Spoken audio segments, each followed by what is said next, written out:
오늘도 주님 안에서 승리하는 복된 하루가 되시기를 간절히 축원을 드립니다. 원로 목사님이 어제 저녁에 도착하셔서 새벽기도 다 나오셨는데 건강하게 잘 들어줘서 진심으로 감사를 드립니다. 네, 나중에 가면서 인사하세요.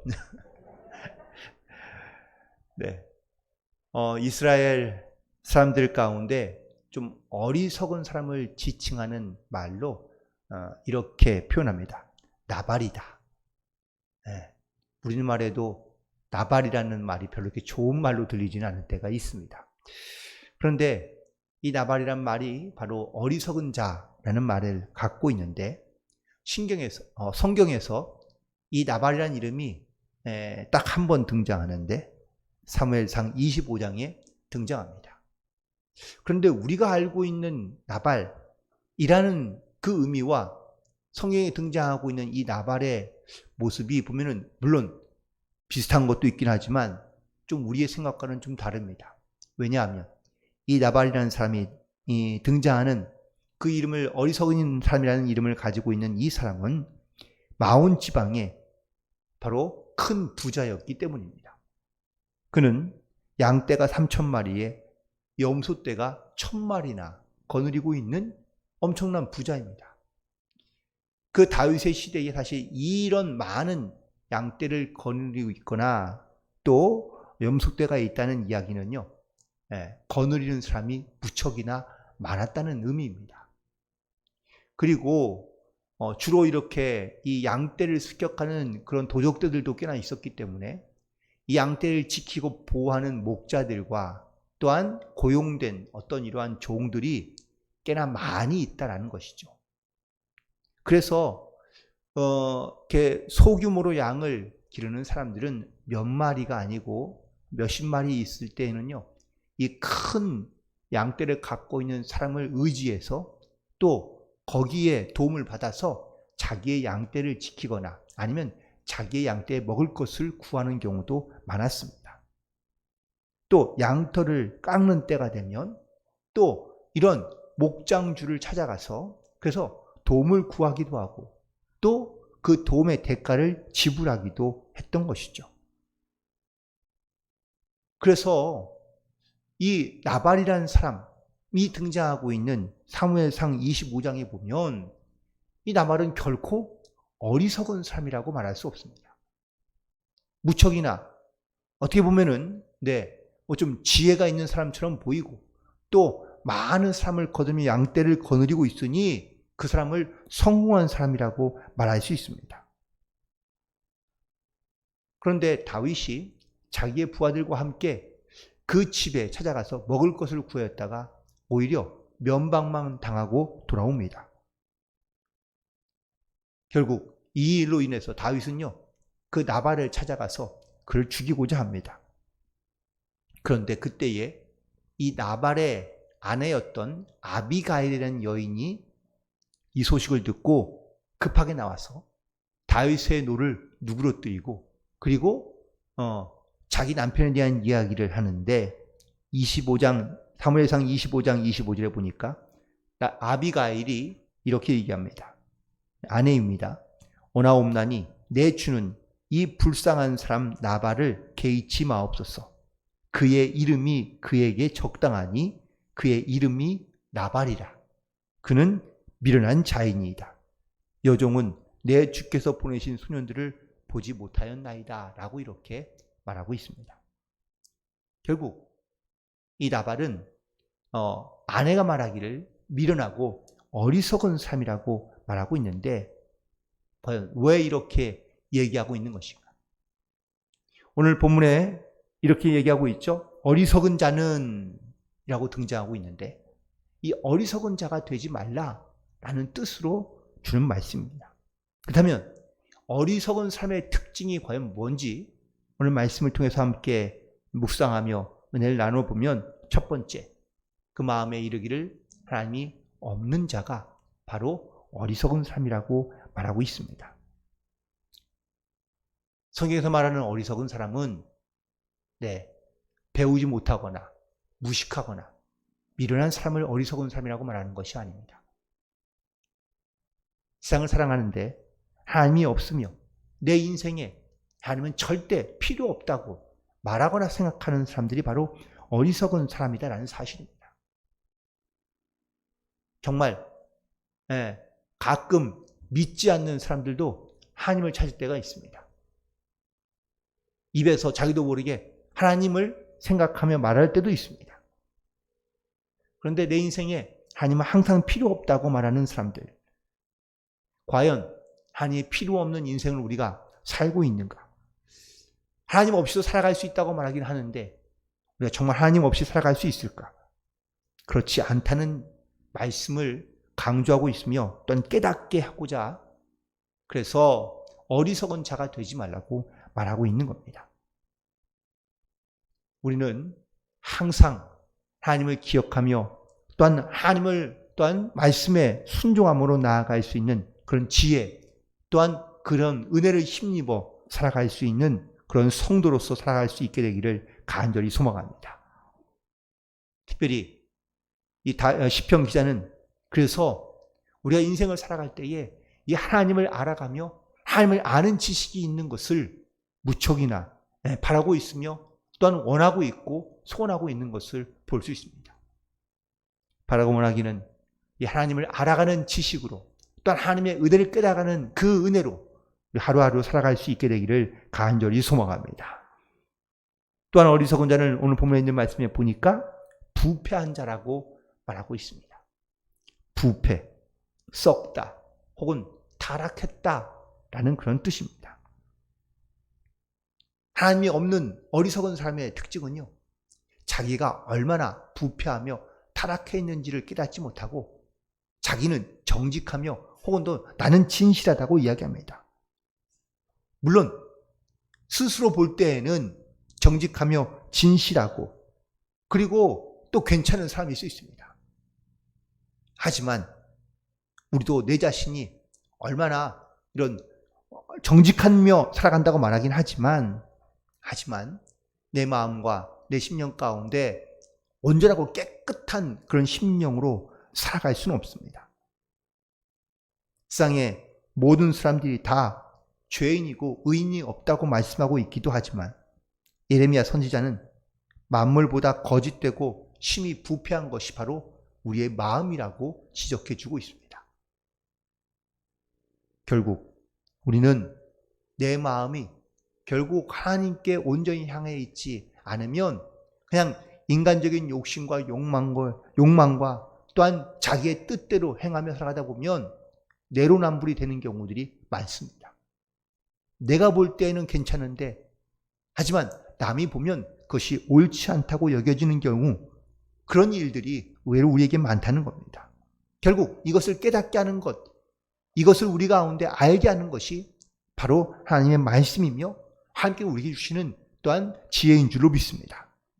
내 인생에 하나님의 말씀이 필요하며 하나님의 은혜가 필요한 이유가 무엇인지 그거는 썩은 내 마음과 내 심령을 올바로 볼 수 있게 하는 이 하나님의 은혜를 깨닫고 그리고 하나님을 의지함으로 하나님 앞에 붙들려 나아갈 수 있는 그런 저와 여러분이 되기를 간절히 소망합니다. 그리고 세 번째는 행실이 가증한 자라고 말하고 있습니다. 어리석은 사람은 그 행실이 가증합니다. 그런데 놀랍게도 이 가증은 바로 미워하는 것이 가하며 또한 옳지 않은 일을 행하는 것이 역겹지 않다라는 그런 의미로도 사용한다는 겁니다. 내가 남의 죄악을 가증하며 또한 그걸 미워하는 마음도 있지만 스스로가 내가 그 가증한 일을 하면서도 그렇게 역겹게 느끼지 않는 그러한 마음 혹은 또 그러한 모습이 바로 이 어리석은 자의 모습이라고 말하고 있습니다. 결국 내가 내 행함에서 어떤 행동을 하고 있는지, 즉 선을 행하며 또한 선을 쫓으며 또한 선한 것을 바라보며 나아가는 것이 아니라 내 안에 악한 일을 하며 죄를 지으면서도 그래 이 정도는 괜찮지 않을까라고 생각하는 이 마음이 바로 가증한 마음이라고 말하고 있습니다. 결국 하나님을 내 삶의 중심에 두지 않으니 우리는 하나님께서 우리를 보실 때에 그렇게 옳지 않은 사람, 또한 선을 행하지 않는 그러한 사람으로 우리를 보고 계신다는 사실이죠. 그러므로 우리는 항상 하나님을 두려워하는 마음을 가지고 그리고 하나님 앞에 나아가야 될 줄로 믿습니다. 그리고 세 번째는 바로 치우쳐 더러운 자가 된다고 말하고 있습니다. 즉 죄에 치우친 삶을 살고 있다라는 것이죠. 하나님이 없는 삶을 어리석은 사람이라고 말하고 있는데 이 어리석은 사람은 하나님을 찾지도 않지만 하나에 치우쳐, 즉 죄에 치우쳐 자기의 인생과 자기의 삶을 굽어지게 보는 것을 말하고 있는 겁니다. 마치 소돔과 고모라 성에 하나님께서 심판하실 때에 의인 10명이 없어서 멸망당했던 것처럼 또 예루살렘 성이 의인 1명이 없어서 무너졌던 것처럼 이처럼 죄 가운데 있는 사람들은 바로 하나님을 알지 못하며 어떤 그 죄에 치우쳐 그 죄를 알지 못한 채 살아갈 수밖에 없다는 것입니다. 하지만 반대의 경우도 있습니다. 온통 죄로 인해서 심판받을 수밖에 없던 이방인들의 성이었던 니느웨가 하나님의 심판의 소식을 듣고 온 백성이 회개하니 하나님께서 오히려 그 성을 멸망시키지 않으시고 보존하신 것입니다. 결국 시편 기자는 우리에게 말하기를 우리가 어리석은 삶을 살지 말고 지혜로운 삶을 살라고 우리에게 권면하고 있습니다. 죄에 치우쳐 죄 가운데 살지 말고 하나님의 은혜로 나와 하나님께 기뻐하시는 삶 또한 주님을 의지하는 삶을 살아가라고 우리에게 권면하고 있는데 우리가 하나님께 붙들려 죄 가운데 나아가지 아니하고 하나님을 의지하며 나아갈 수 있는 그런 우리 모두가 되기를 간절히 소망합니다. 그리고 또한 4절에 보니까 죄악을 행하는 자는 다 무지한 자라고 말하고 있습니다. 하나님이 없는 사람들은 즉 어리석은 사람들은 이렇게 죄를 지으며 또한 하나님을 무지하여 하나님을 인정하지 아니하고 그리고 스스로 하나님을 찾지도 않는 자임을 말하고 있습니다. 내 인생의 문제 또한 내 인생의 방향을 스스로 결정하고 또한 스스로 깨우치며 스스로 해결해 가려고 하기 때문에 하나님을 찾지도 않으며 하나님을 의지하지도 않고 그리고 하나님을 부르지도 않는다고 말하고 있습니다. 결국 지혜로운 자란 하나님을 찾는 자이며 하나님을 부르짖는 자인 줄 믿습니다. 내 인생을 책임져 주시고 내 인생에 함께 하시며 도우시고 함께 하시는 그 여호와의 이름을 부르며 의지하며 나아가는 것이 이것이 바로 세상 볼 때는 어리석은 사람처럼 보일지 모르겠지만 주 안에 있는 자에게는 이것이 가장 지혜로운 삶인 줄로 믿습니다. 그리고 마지막으로 어리석은 자의 모습은 5절에 보니까 두려워하고 두려워한다고 말하고 있습니다. 하나님을 두려워하는 것이 아닙니다. 두려움 그 자체를 두려워하고 있다라는 것이죠.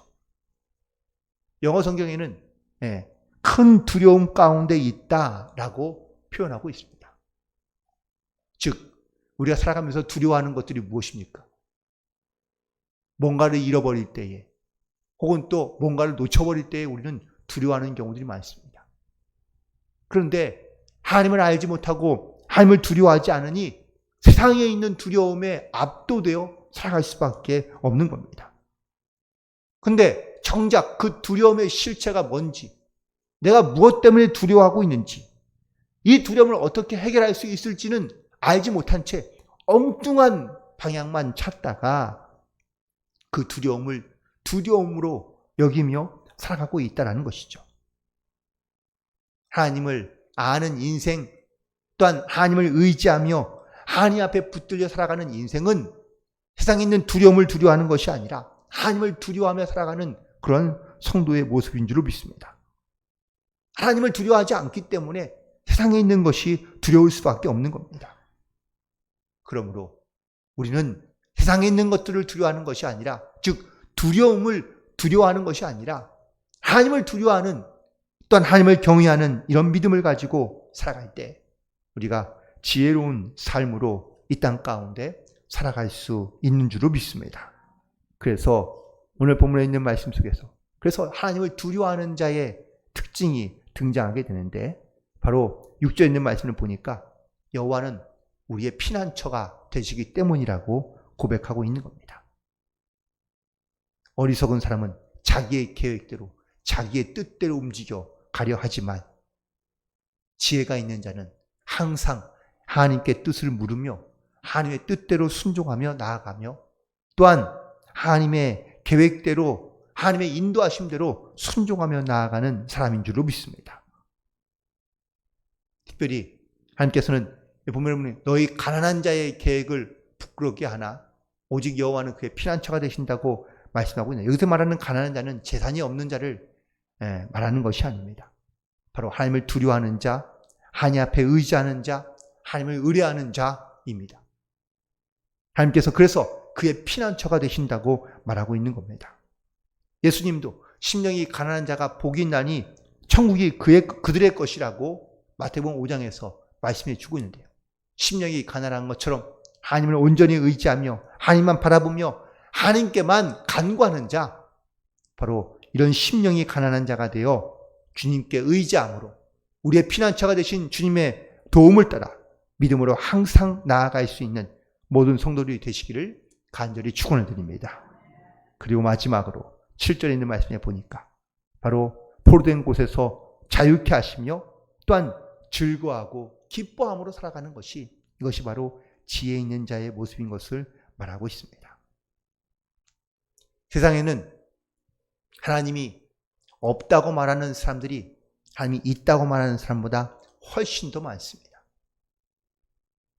물론 하나님이 없다고 말하는 많은 사람들 가운데 나름 세상에서는 많이 배우고 또한 성공하며 그리고 많은 그런 영향력을 끼치는 사람도 있지만 하지만 하나님이 없다고 말하는 사람들은 결국엔 자기의 뜻대로 혹은 또 부패하며 행실이 가증하며 선을 행하지 아니하며 죄에 치우쳐 더러운 자가 되기도 하고 무지하여 하나님의 이름을 부르지 않으며 세상의 두려움을 두려워하며 살아가는 사람들이 대부분이라는 겁니다. 우리는 하나님을 두려워하는 자가 되고 경외하는 자가 되어 우리의 삶의 피난처가 되시고 우리를 구원하시며 자유케 하시며 또한 기뻐하시는 하나님의 그 은혜 가운데 더욱더 하나님과 동행하는 삶이 되기를 간절히 소망합니다. 내 삶의 자리에서 항상 하나님을 기억하며 또한 하나님의 말씀을 따라 순종하여 어리석은 자가 되지 아니하고 우리가 주님 안에서 기뻐하며 또한 지혜 있는 자가 되어 항상 주님과 동행함으로 주님의 뜻을 따라 이 땅 가운데 살아가는 그런 귀한 믿음의 삶을 살아가는 복된 날이 되시기를 주님의 이름으로 간절히 축원을 드립니다. 기도하시겠습니다.